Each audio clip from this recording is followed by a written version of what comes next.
오늘 말씀은 상상순 7번째 강해 설교 말씀입니다. 그래서 오늘 제목은 영혼을 죽이는 화입니다. 지난주에 저희가 율법을 완성케 하신 예수님이라는 제목으로 말씀을 전했습니다.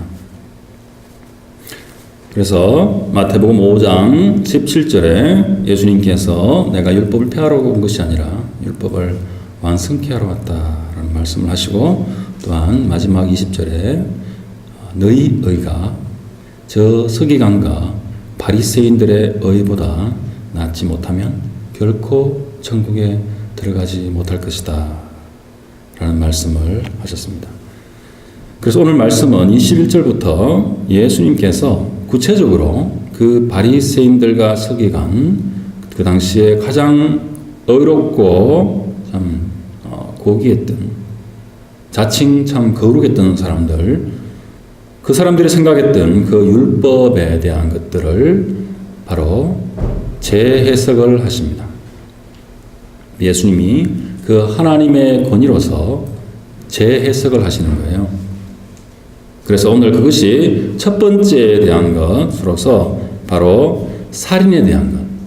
그 율법학자들이 또는 그 바리새인들이 바로 살인에 대해서 우리가 문자적으로 사람을 살인하면, 사람을 죽이면 그에 대해서 응당한 벌을 받을 것이다 라고 했죠. 그렇게 가르쳤고, 그렇지만 그 외에 다른 것들은 별로 대수롭게 여기지 않았습니다.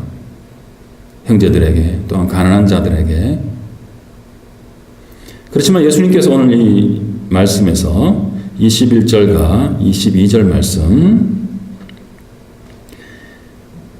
특히 22절, 나는 너희에게 이르노니 형제에게 노하는 자마다 심판을 받게 되고 형제를 대하여 라가라 하는 자는 공의에 잡혀가게 되고 미련한 놈이라 하는 자는 지옥불에 들어가게 되리라 라고 하시면서, 형제에게 화를 내는 것이 곧 살인과 같은 벌을 받게 될 것이다, 하나님의 심판을 받게 될 것이다 라는 그런 말씀을 재해석해서 제자들에게 하시는 것입니다. 근데 어떻게 그럴 수가 있습니까? 과연 우리 화를 많이 내지 않습니까? 살아가면서. 근데 그 화내는 것이 바로 사람을 죽인 것과 같은 죄다라고, 똑같은 또한 벌을 받을 것이다 라고 예수님께서 선언하셨는데, 과연 그것이 가당찮은 얘기인가? 그게 가능한 것인가? 그런 의문이 드는 것이 당연한 것입니다. 자, 여기서 형제에게 화를 내고 라가라 하는, 바로 이제 화가 나서 이제 이렇게 욕을 하는 거예요. 이 라가라는 것은 헬라어 원어로 번역하면 원래는 라카라는 뜻이고 머리가 빈 사람이라는 뜻입니다.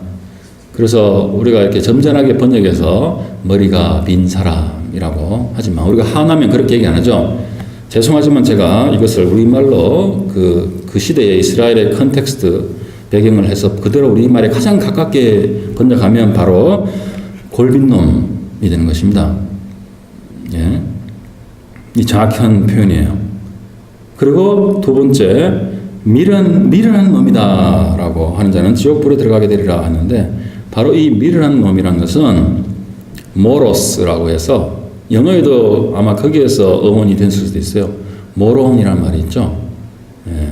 그래서 이 모로스란 말은 한마디로 바보 같은 놈입니다.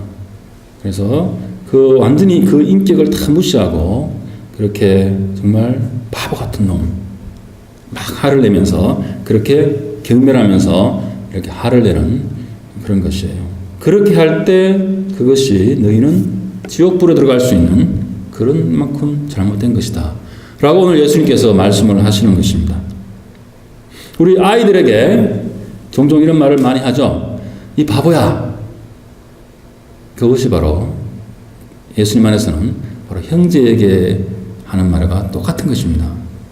그래서 오늘 특히 여기 부모님들 잘 들으시기 바랍니다. 그리고 23절, 24절 말씀에 내 형제에게 이제 예물을 제단에 드리려다가 거기서 내 형제에게 원망 들을 만한 일이 있는 것이 생각나거든. 예물을 제단 앞에 두고 먼저 가서 그 형제와 화목하고 그 후에 와서 예물을 드리라. 이것은 내가 화를 냈을 때 내 형제들에게 이렇게 상처를 주고 그래서 관계가 좀 서먹해진 그런 상태를 말하는 것이에요. 그래서 어떻습니까? 예물을 제단에 드린다는 것을 현대로 번역하면 예배를 드리다가 지금 여러분처럼 이렇게 예배를 드리다가도 내가 화를 내서 상처를 주고 서먹하게 한 사람이 생각나거든. 예배 드리는 거 그냥 간두고 가서 먼저 그 형제에게 화해하고 사과하고 그래서 그 다음에 와서 다시 예배를 드려라 하는 것입니다. 그만큼 중요하다는 것이에요. 예물을 제단에 드리는 것 얼마나 중요한 겁니까? 그 이스라엘 백성들에게. 그리고 예배를 드리는 것 목숨같이 예배를 그리스도인은 드렸습니다. 초대교회는 그 예배를 위해서 목숨을 많이 포기했어요. 자, 그런 것보다도 더 중요한 게 놔두고 그만두고 가서 형제를 진정으로 사랑해라. 품어라.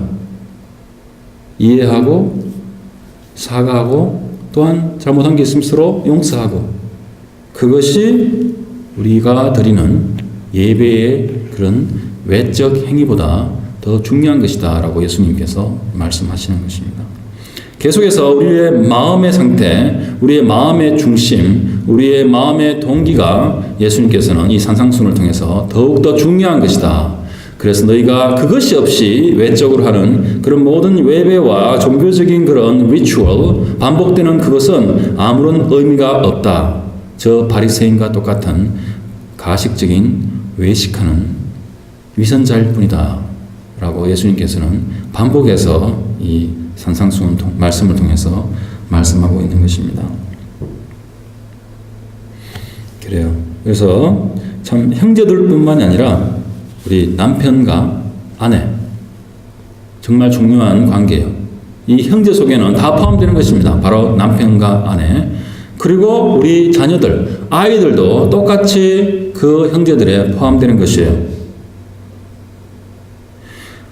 저희같이 이렇게 예배를 오후에 드리니까 미국교회에서 그런 일이 별로 없는데 주로 오전에 예배를 드리면 꼭 주일날 아침에 교회 가기 전에 부부끼리 많이 싸웁니다.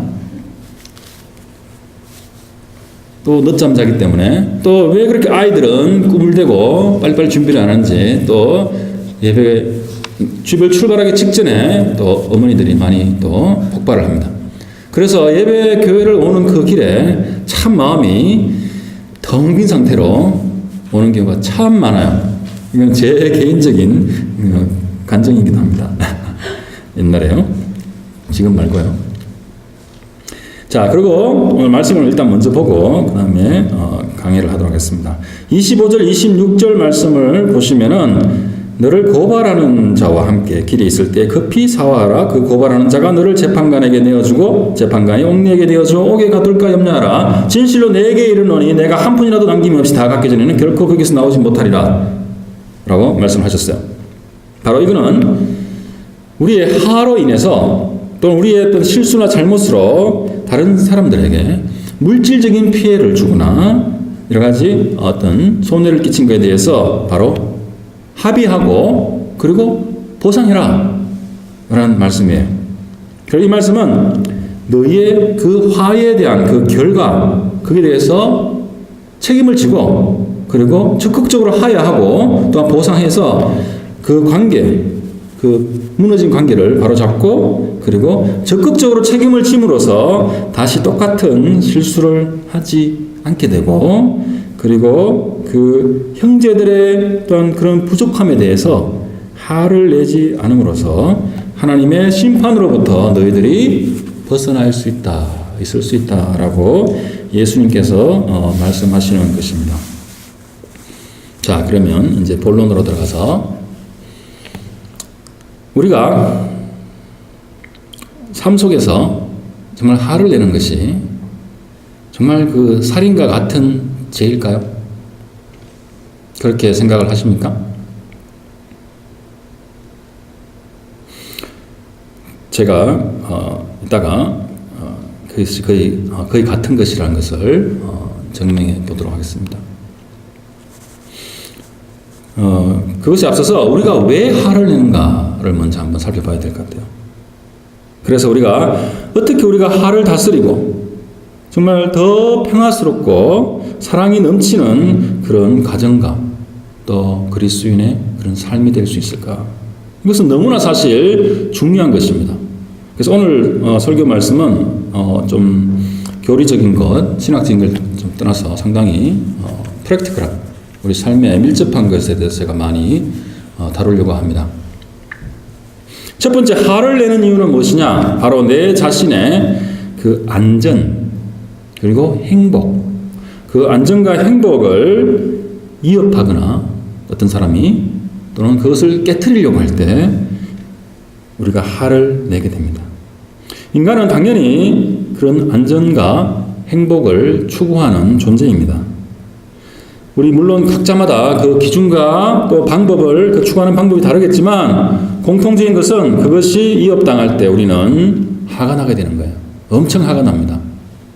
예를 들었을 때 예를 들면 우리가 운전할 때 우리는 운전을 이렇게 조심히 잘 하는데 갑자기 옆 차선에서 깜빡이도 켜지 않고 갑자기 내 앞으로 확 들어오면은 어떻습니까? 확 놀라면서 아니 뭐가 이러면서 팍 이렇게 화를 내는 분들이 참 많더라고요. 그래서 정말 우리는 많이 화를 냅니다. 차 운전할 때, 뛰어들기를 할 때. 그렇지만 그것이 우리의 안전을 위협당하기 때문에 그런 거예요. 근데 사실 알고 보면 우리도 실수로 못 보고 그런 일을 많이 범합니다. 자주 그런 일을 범하는데 끼어들기를 하는데 다른 사람이 우리에게 그것을 하면 우리는 못 참는 거죠. 그게 우리의 본성입니다. 또 다른 예로 직장에서 직장 동기가 있는데 일의 어떤 그런 성과나 이런 것들은 자기보다 못한데 어떤 인맥이나 학벌입니까? 학맥입니까? 그거나 또는 이렇게 상사에게 아부를 잘해가지고 자신보다 먼저 승진하는 경우가 많이 있어요. 그래서 자신은 이렇게 누락되었을 때 정말 거의 광분합니다. 특히 집에 와서. 그리고 바로 이렇게 아내한테 얘기하죠. 나 내일 사표 쓸 거야. 그리고 사표 못 씁니다. 자, 그랬을 때 우리 마음에는 어떤 생각이 듭니까? 어떻게 저 인간이 나보다 먼저 승진을 할 수 있는가? 그래서 마음속으로 정오를 하고 그 사람을 막 미워하게 돼요. 그래서 그 미워하는 그 마음속에는 어떤 마음이 있냐면 정말 저 인간이 내 보는 이 앞에서 또는 이 세상에서 없어졌으면 좋겠다. 저 인간이 없어졌으면 좋겠다라는 마음을 갖는 게 우리 인간의 이 본능이에요. 그것이 거의 살인과 같은 마음이죠. 밖으로 드러나지 않은 살인이라고 할 수 있는 거예요. 물론 세상에서는 드러나지 않은 내 속에 있는 죄를 가지고 정죄하거나 법원에서 심판을 하지 않습니다. 그죠? 그렇지만 하나님은 다르신 분입니다. 자, 그리고 다음으로 어떤 예가 있을까요? 가정에서 부부 사이에 특히 요즘 시대에는 우리 여기 계신 어머님은 그렇게 잘 이해가 안 되시겠지만 남편이 이 아내 말에 고분고분 순종하지 않으면 아내들이 많이 화를 냅니다. 물론 그런 반대의 경우도 많이 있겠지만 요즘 한국에 그 아내에게 맞고 사는 남자들의 숫자가 계속해서 늘어가고 있다는 보도를 많이 접했습니다.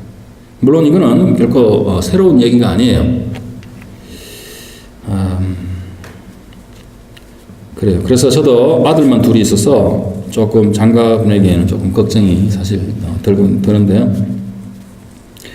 자, 이것은 바로 자신의 행복을 위해 우리의 배우자들, 그것이 아내이건 남편이건 자신의 기준에 맞추도록 우리가 컨트롤 하려는 그런 통제 심리, 통제 성향이 아주 강하기 때문에 그렇습니다. 그 통제 성향은 그 부부관계를 악화시키고 또한 부부 싸움을 통해서 여러 가지 폭언이 왔다 갔다 하게 되고 그것이 악화되면 결국은 심지어 이혼까지 가게 되는 그런 것을 낳게 하는 그것이 바로 그 통제 성향입니다. 그리고 우리 아이들, 집에서 그 아이들이 그 공부를 열심히 하지 않을 때 또는 성적이 좀 떨어질 때 한국에 있는 우리 어머님들은 그 교육열이 아주 세계적으로 알아주는 뛰어난 분들이라서 결코 화를 참지 못합니다. 그것이 심해질 때는 아이들의 인격을 무시하는 말들을 서슴없이 이렇게 내뱉는 경우가 있어요. 그래서 아니 그 과외비를 얼마나 들어서 네가 과외를 시켰는데 너는 공부는 안 하고 게임만 하느냐. 참 이런 것들은 부모로서 그 아이들의 그 미래를 위해서 그 당연히 그 아이들의 그 안전감 또는 안정이라도 할 수 있겠죠. 안정된 삶 또는 그 행복을 위해서 당연히 걱정하기 때문에 우리 부모님들이 이렇게 하게 되는 그런 말과 행동들인데 아이들 마음에는 정말 그것이 반복될 때 감당하기 힘든 그런 말들입니다. 사실 그 부모 자신들도 자랄 때 정말 그렇게 열심히 공부하지 않았으면서 아이들은 정말 순종적으로 그렇게 엄마 말 잘 듣고 열심히 공부해 주기를 바라고 있는 것 같아요. 그 이유는 우리 아이들이 바로 우리 부모의 분신이기 때문에 그렇습니다. 아이들을 낳고 길러보신 분들은 이해하겠지만 아이들은 우리 부모들의 그냥 분신이에요.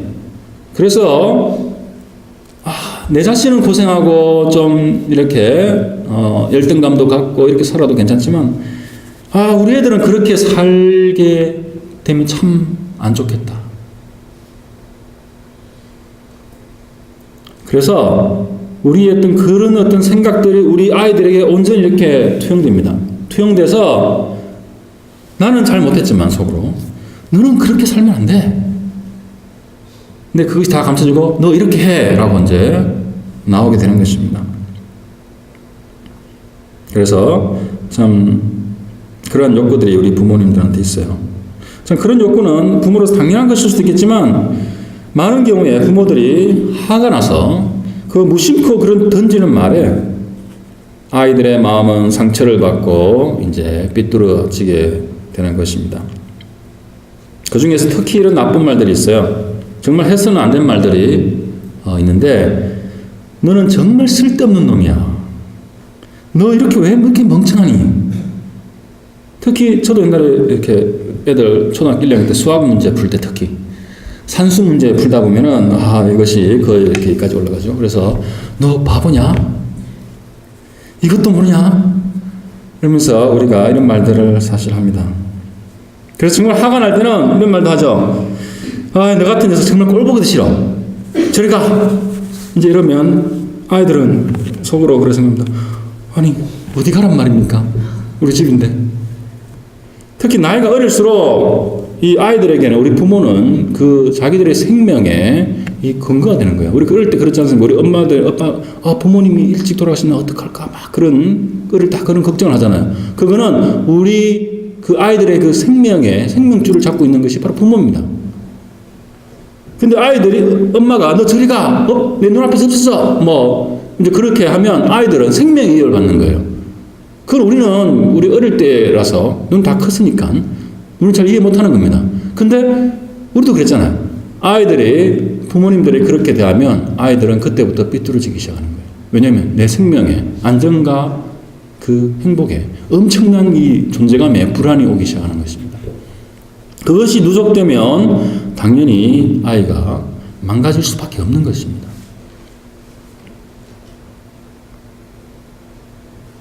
자, 그렇게 우리의 이러한 부모님들의 이런 말들로서 바로 우리 아이들의 영혼을 부모님들이 부지 불식간에 죽여가는 것입니다. 바로 우리 육신의 살인은 금방 일어나는 것이지만 이 영혼의 이런 죽음은 서서히 일어나는 것이에요. 그것이 그 화가 얼마나 악한 것인가, 그리고 그 화가 얼마나 다른 사람들, 형제들, 부부관계, 자녀들을 망하게 하는지 우리가 알 수 있는 것입니다. 자, 그래서 참 화를 내는 것은 바로 우리 영혼의 문제이고, 그리고 영적인 문제이다라는 것이에요. 그래서 예수님께서 형제에게 화내는 자들은 살인하는 자들과 똑같은 벌을 받게 될 것이라고 또 그렇게 말씀하셨는 것을 우리가 어느 정도 이해할 수 있게 되는 것입니다. 사실 저는 이 설교 말씀 준비할 때 인터넷을 잘 이용하지 않고 주로 읽었던 책이나 제가 경험했던 것을 주로 많이 이제 소재로 사용하는데요. 오늘 말씀이 이 화에 대한 것이고, 이것은 너무나 우리 생활에서 반복되고 실제로 경험하는 것이기 때문에 제가 인터넷에서 좀 찾아봤어요. 다른 어떤 분야에서는 이 화의 원인에 대해서 어떻게 보고 있는지 찾아봤는데, 제가 인터넷에서 이 하나의 그 다큐멘터리를 찾게 됐습니다. 한 몇 개월 전에 한국의 그 교육방송에서 방영한 3부작 다큐멘터리예요. 그 제목은 화를 내는 진짜 이유라는 것이에요. 그래서 그 내용을 제가 간단히 말씀드리면 상당히 설득력 있고 과학적인 그런 내용들이 있어요. 그래서 첫째, 화라는 감정 안에는 다양한 감정들이 숨겨져 있다는 것입니다. 그 안에는 분함, 우리가 막 분해하는 것, 그래서 화를 내는 것, 또한 분노심, 그리고 모멸감 있고요. 자기 비하, 그리고 좌절감, 이런 여러 가지 감정들이 그런 복잡한 감정들이 합해져서 분출되어 나오는 것, 그것이 화라는 것이에요. 그리고 사람들이 화를 내는 이유는 그것을 이렇게 터뜨림으로써 막 화를 내고 막 함으로써 자신의 그 의사를 관철시킬 수 있다고 생각하는 것입니다. 그리고 내가 바라는 나의 배우자나 나의 아이들이나 내가 만나는 그런 사람들, 형제들이 나의 생각이나 내 바라는 것을 내가 관철시킬 수 있다. 설득시킬 수 있다. 그것 그렇게 생각하고 그렇게 믿기 때문에 그것이 잘 안 될 때 팍 그렇게 화가 나는 것이에요. 그렇지만 많은 신뢰들을 보면 그 결과들은 절대 그 상황을 개선시키거나 설득시키지 못하고 대부분의 경우 그 관계들을 악화시킵니다. 그리고 둘째, 최근 연구 결과에 의하면 특히 5세에서 15세 우리 부모님들 많은 자녀들을 이제 그 나이대에 갖고 있는 걸 알고 있는데요. 그 당시에 이제 우리의 이 대뇌의 이 전두엽 앞부분이 그 시절에 많이 거의 다 성장한다고 합니다. 전두엽은 바로 판단력 그리고 그런 감정들 그것을 담당하는 그런 부분인데요. 이때 이 성장 시기에 생성된 그런 감정의 그 반응들 그리고 그 습관들이 어른이 되어서도 여전히 그 감정을 컨트롤하는데 그런 영향을 끼친다는 것이에요. 그리고 재밌는 것은 그 나이 또래 5세부터 15세 사이의 아이들이 화를 낼 경우 걔네들이 화를 내고 자주 반복적으로 또 성격이 그래서 그런 애들은 이 전두엽의 어떤 그런 성장이나 그런 활동이 멈추거나 퇴행된답니다. 그래서 어떤 그런 병원에서 어떤 훈련을 통해서 그런 감정 컨트롤을 하고 또 안정감을 더욱더 가지게 했을 때 그런 아이들의 어떤 그런 학습 능력이나 그런 언어 이해력 또는 그런 지능 이런 것들이 많이 향상된다는 그런 연구 결과가 보고되어 있어요. 그래서 정말 아이들이 그 학습 능력이 향상되고 또 그걸 원하시는 혹시 여기에 학부모님들이 있으시면 정말 아이들의 마음을 얼마나 우리가 이렇게 안정되게 해줄 수 있을까? 그것이 사실은 첫 번째 관건인 것입니다.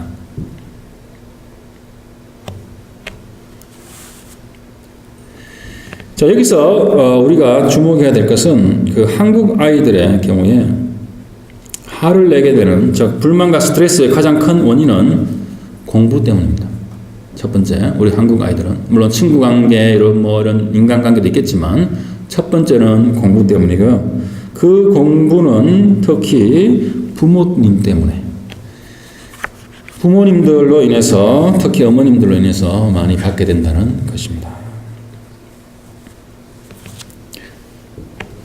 셋째로, 어른이 되어서도 화를 심하게 또 자주 이렇게 내는 그런 사람들을 이렇게 분석해 보면 그런 분이 많대요. 그 어린 시절에 그 부모님들에게 많은 그런 상처나 또는 폭언이나 또는 그게 아니더라도 부모님은 그걸 의도를 하지 않았지만 우리가 사랑을 못 받는, 내 형제 중에 다른 형제가 더 사랑을 많이 받고 나는 편의 희생양이 되었거나 어떤 그런 또 가난하거나 여러 가지 내가 성장할 때, 어릴 때 갖지 못했던 또는 받았던 그런 상처들로 인해서, 또한 거기다가 또 어릴 때 부모님 중에 한 분이 일찍 돌아가셔서 그런 그 고통과 그런 상실감, 그런 여러 가지 그런 사랑의 부족으로 인해서 어른이 되었어도 똑같이 우리가 쉽게 화를 내고 또한 분노를 조절하지 못한다는 것입니다. 참 이거는 상당히 설득력이 있는 것 같아요. 네.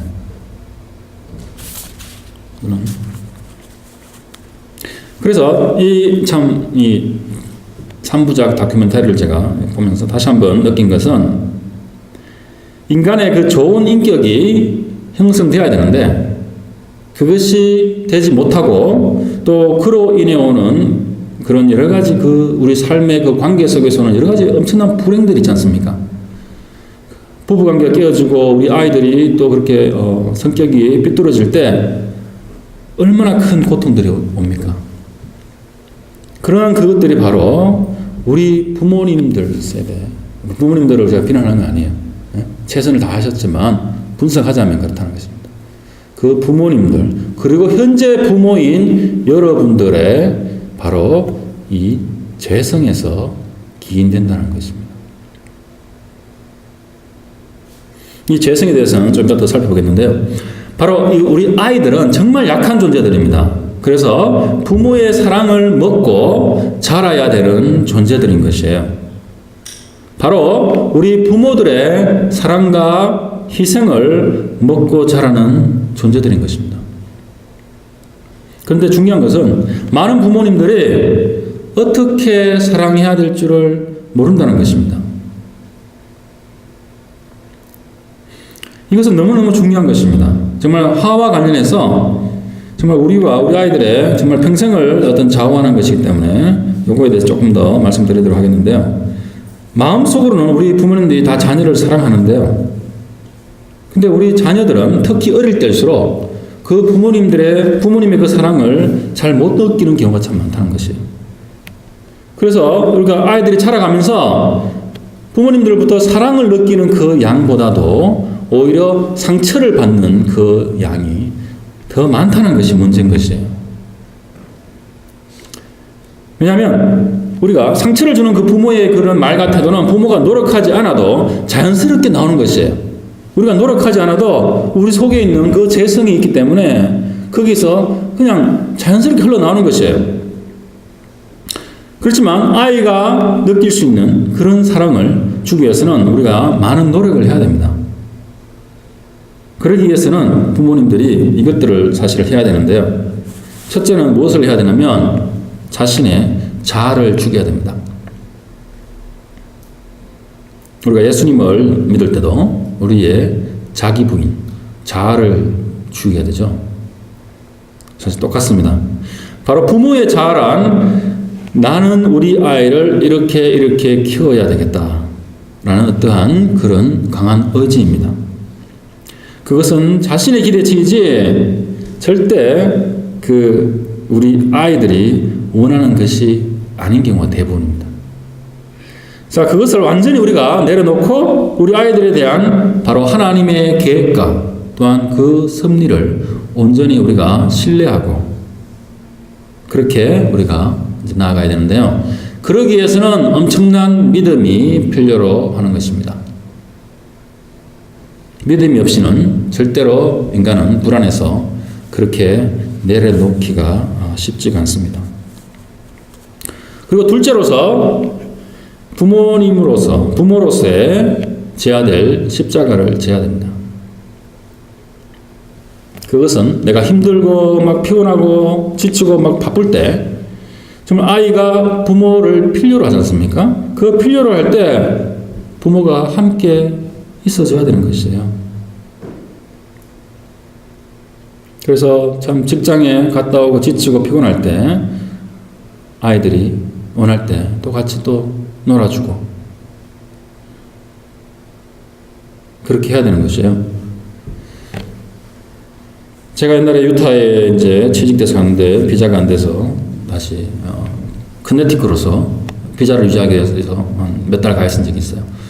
근데 그 애 그때 한 5살, 6살 생일이라서 또 한번 오랜만에 또 비행기를 타고 방문을 했어요. 그래서 참 그 JFK 뉴욕 공항으로 가는데 정말 그 영화에 나오는 007 운전을 해서 그래서 15분 전에 공항에 도착해서 이제 날아가서 참 얘기하자면 길고요. 참 고생 끝에 무사히 도착해서 그 척키 치즈라는 곳이 있어요. 미국 그 아이들 파티하는 곳에 가서 그 나이에 같이 이렇게 춤추고 이제 그랬던 적이 있습니다. 그래서 참 부모가 그렇게 해야 되는구나 라는 생각이 났어요.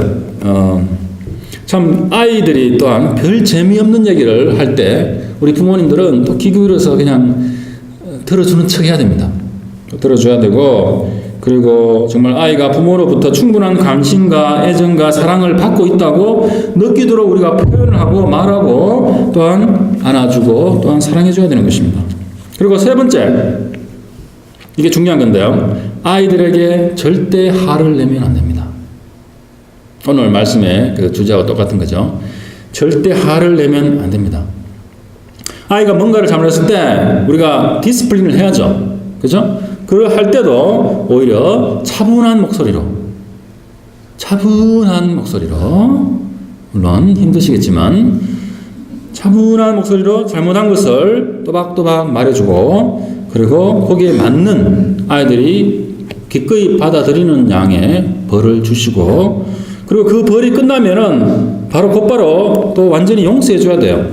용서해 줌으로써 우리 그 아이를 그 감정과 모든 그 걱정과 모든 그것을 우리가 회복시켜 줘야 되는 거예요. 바로 회복시켜 주고 그리고 이렇게 안아주고 내가 널 사랑한다 라는 말을 해주고 그렇게 그 디스플린을 끝내야 되는 것입니다. 저도 아이를 키울 때 그 화장실이 바로 그것을 하는 장소였어요. 그래서 화장실 따라가자 그러면 애들이 벌써 딱 말을 잘 듣습니다.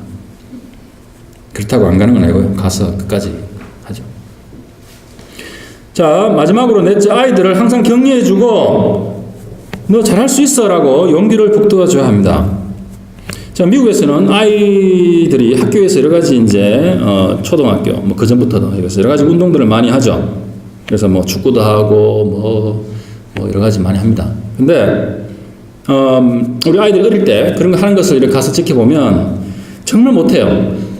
그래서 잘 뛰지도 않고 공이 와도 이렇게 제대로 뛰지도 않고 빠르게 움직이지도 않고 참 보고 있으면 가슴이 답답한데 그래도 끝나고 나면 정말 잘했어 라고 우리가 칭찬을 해주고 이렇게 하는 경우가 많았는데요. 지난 주일 저희가 친교 모임을 나눌 때 우리 집사님 중에 한 분이 말씀한 게 있어요. 처음에 이분이 오래전에 미국에 왔을 때 이제 미국 선생님들 또는 미국 부모님들이 그런 뭐 운동을 할 때나 또는 그런 뭐 학교에서 무슨 뭐 발표를 하거나 뭘 하든 간에 연습할 때도 그렇고 끝나면 정말 못했을 경우 good try 라는 말을 한다는 거예요. 아이가 아무리 못해도 good try 라고 하는 거예요.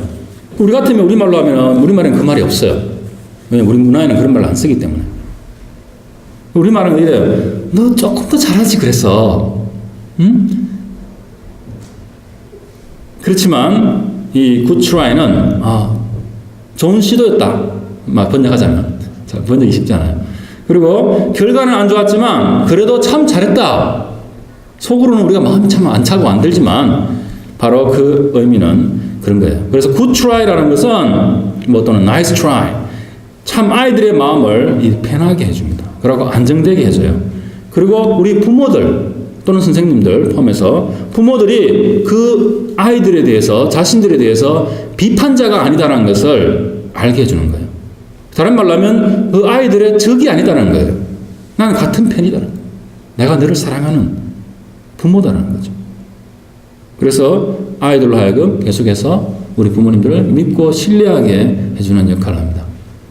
그래서 한 10번 중에 9번은 good try를 하셔야 될 경우가 많을 것 같아요.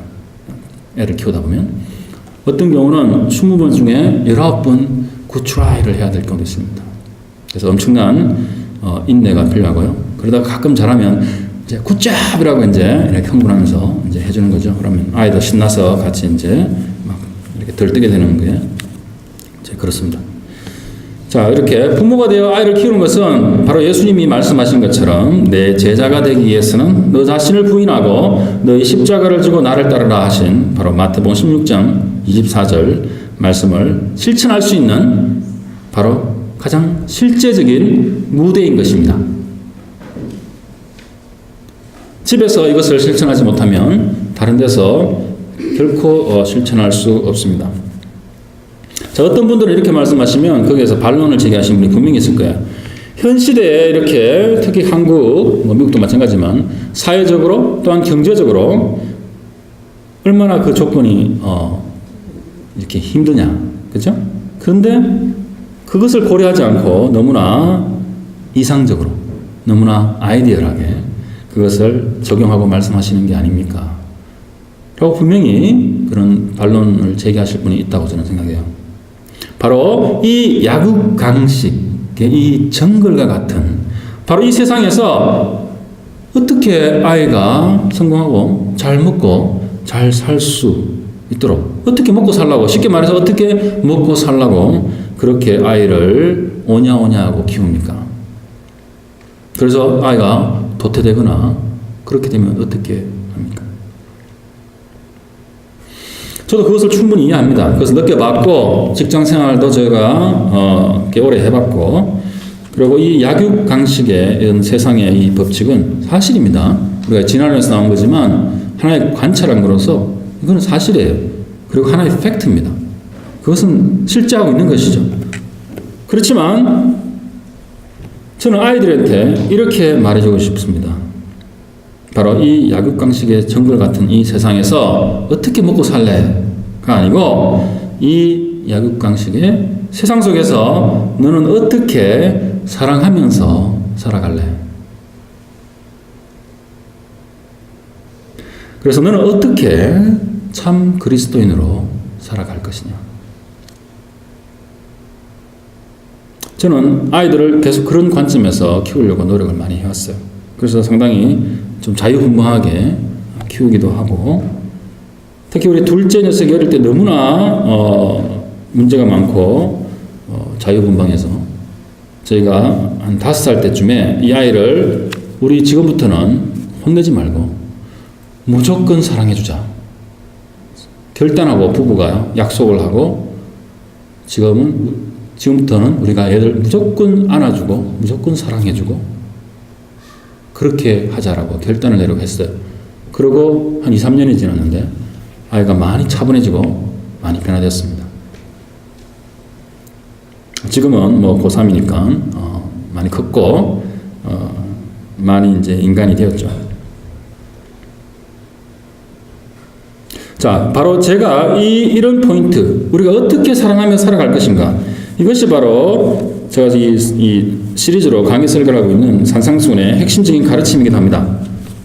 그래서 우리가 최선을 다해서 살아야 되지만 또한 항상 힘이 있어야 되고 또한 여유가 있어야 되고, 그리고 자신만의 어떤 그런 유익과 풍요를 위해 사는 것이 아니라 다른 사람들의 그 삶을 더욱 낫게 하고 또 자비와 화평케 함과 그리고 의와 그리고 사랑, 그것을 위해 살아가는 것. 그래서 어디를 가든지 바로 빛과 소금의 역할을 감당하는 것.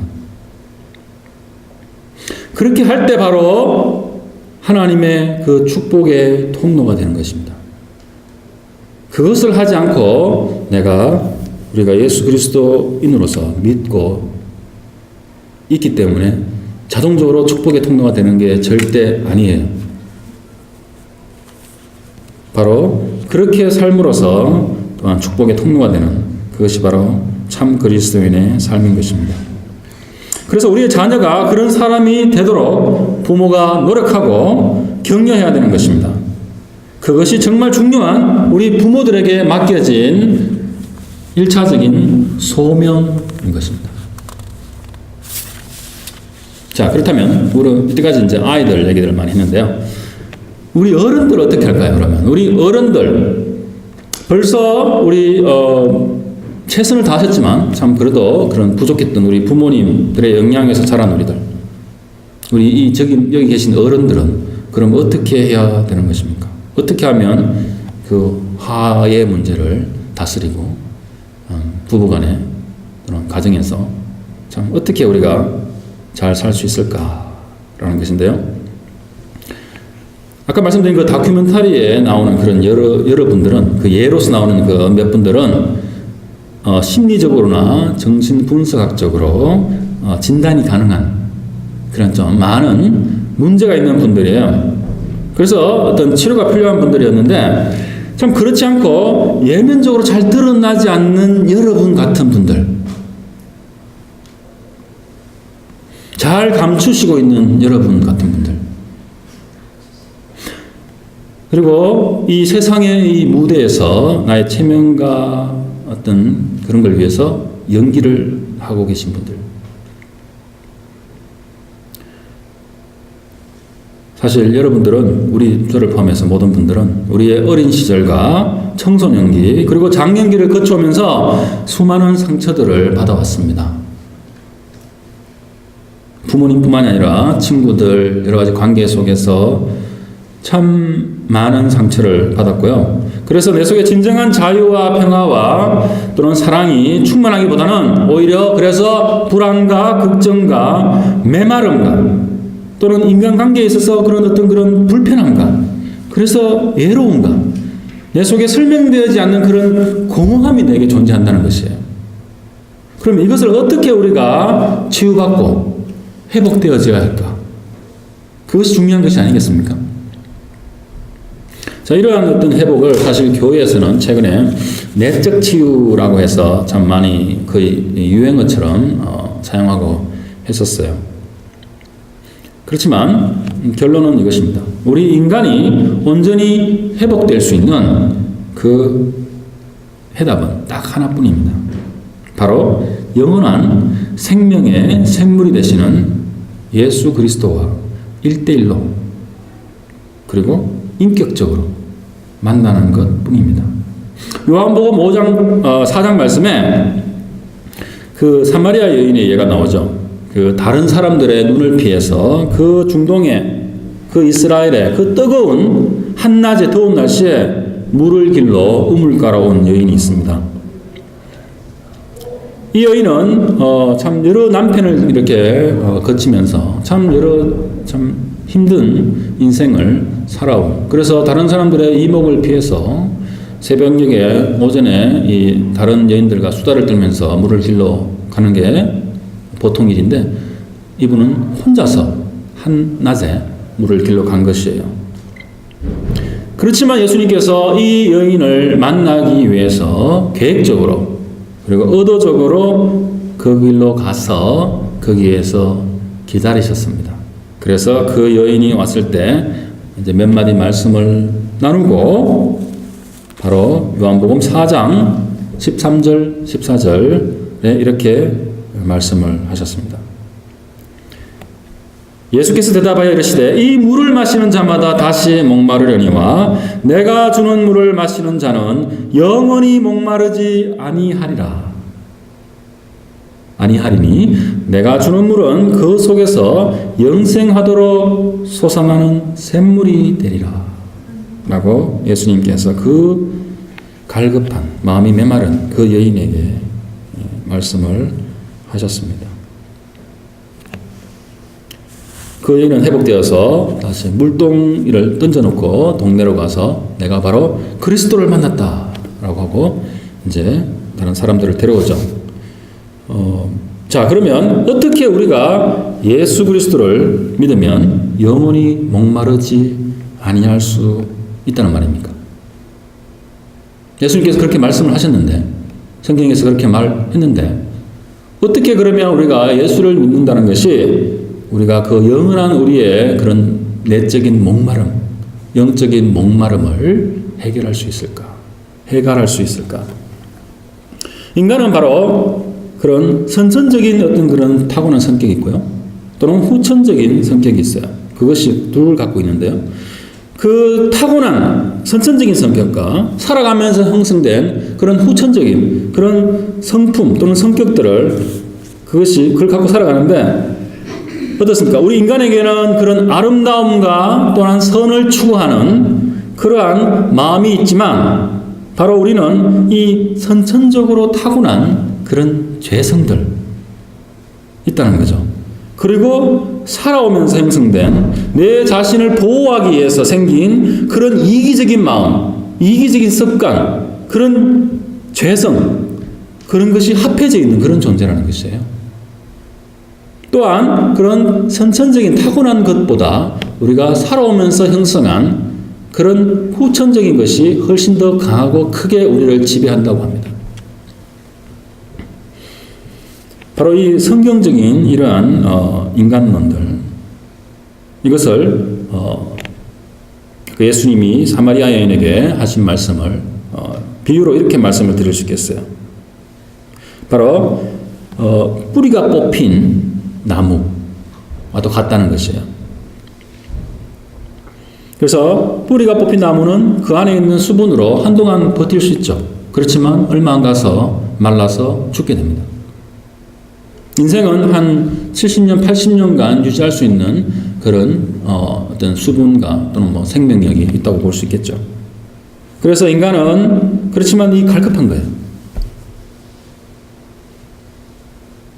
바로 하나님이라는 그 존재, 그 근원, 생명, 그 샘물에서 우리가 떨어져 있기 때문에 우리 인생은 끊임없이 갈급한 것입니다. 그래서 그것을 채우기 위해서 우리가 돈을 열심히 벌어보기도 하고요. 또는 성공을 추구하기도 하고요. 어떤 성적인 쾌락을 추구할 때도 있고요. 또는 술을 마실 때도 있고 좋은 차를 사서 그것을 메워보려고 하기도 하고 또한 이런 그런 브랜드 명품들을 사서 그것을 채워보려고 하는 것이 인간의 노력입니다. 자구책인 것이죠. 그래서 그걸로 그 뿌리 뽑힌 나무와 같은 내 자신에게 물을 주는 것이에요. 물을 줘봤자 그것은 금방 말라버리고 금방 메마르게 되는 것이에요. 그것이 인간의 실존입니다. 많이 겪어보셨을 거예요. 저도 옛날에 많이 느껴봤고요.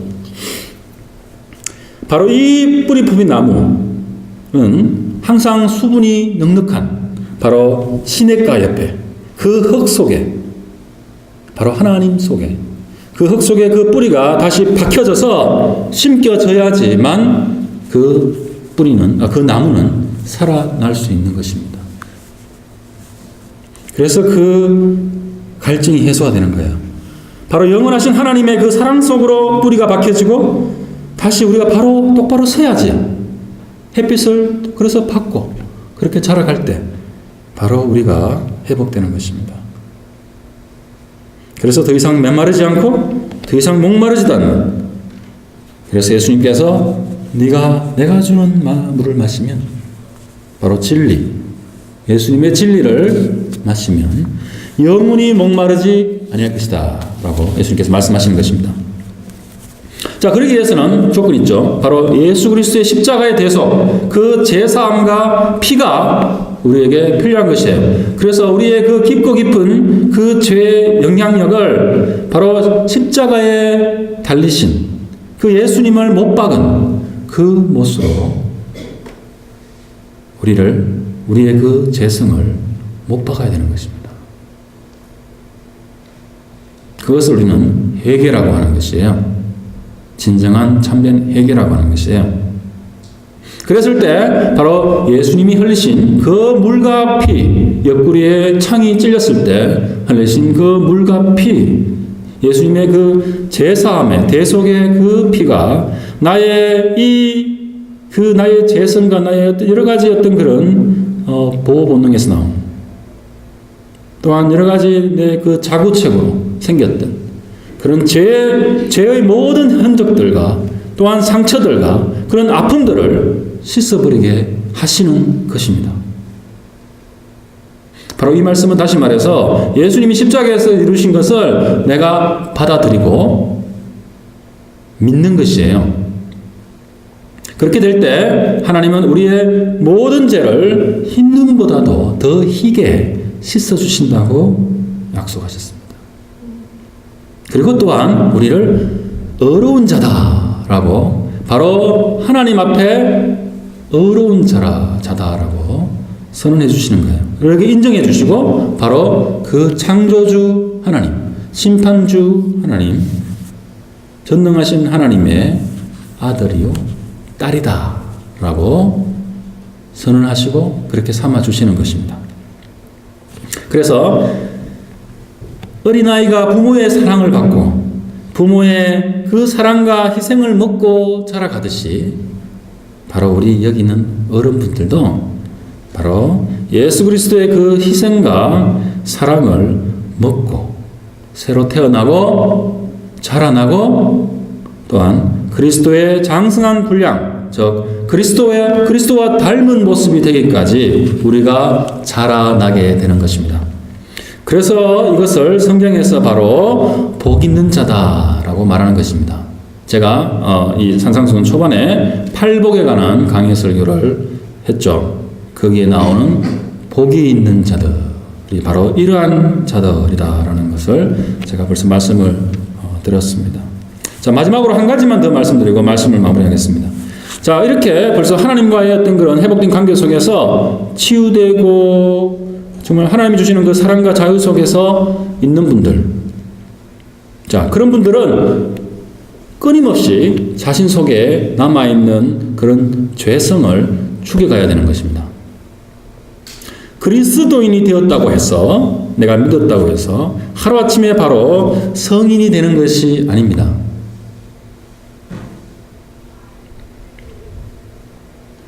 예수님이 주신 가장 큰 계명, 하나님 사랑과 이웃 사랑을 실천하려고 할 때 항상 그 걸림돌이 뭡니까? 바로 내 속에 남아있는 그런 죄성들이에요. 그래서 형제에게 화를 내기도 하고 자녀들에게 또한 화를 내는 그런 남아있는 죄성들이 우리에게 있다는 것입니다. 그것을 우리는 지속적인 해결을 통해서 바로 죽여가야 되는 것입니다.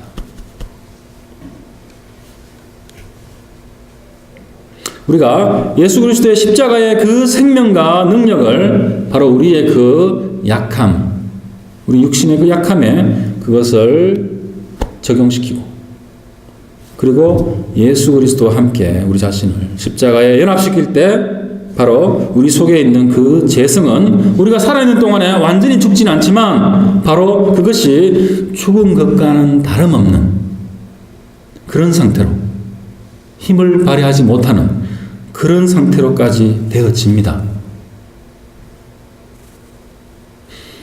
그렇게 되어질 때 바로 하나님께서는 우리를 창조하실 때 부어주신 그 바로 하나님의 형상이라는 거죠. 바로 image of God. 그게 뭡니까? 그것이 바로 하나님의 거룩하심이에요. 그 거룩하심이 우리 속에 사랑과 의로움으로 우리 삶 속에 드러나는 것이에요. 그래서 그 그리스도인의 참모습으로 그것이 드러날 때, 그래서 우리는 바로 우리의 하를 이기고 바로 영원히 사랑을 받는 존재, 그리고 영원히 사랑을 또한 하는 존재가 되는 것입니다. 고린도전서 13장 4절에서 7절 말씀을 읽고 말씀을 마무리하겠습니다. 우리 부모님들은 또 우리 부부 사이에 정말 이렇게 돼야 될 것 같습니다. 사랑은 오래 참고 사랑은 온유하며 시기하지 아니하며 사랑은 자랑하지 아니하며 교만하지 아니하며 무례히 행하지 아니하며 자기의 유익을 구하지 아니하며 성내지 아니하며 악한 것을 생각하지 아니하며 불의를 기뻐하지 아니하며 진리와 함께 기뻐하고 모든 것을 참으며 모든 것을 믿으며 모든 것을 바라며 모든 것을 견디느니라. 아멘. 기도하시겠습니다.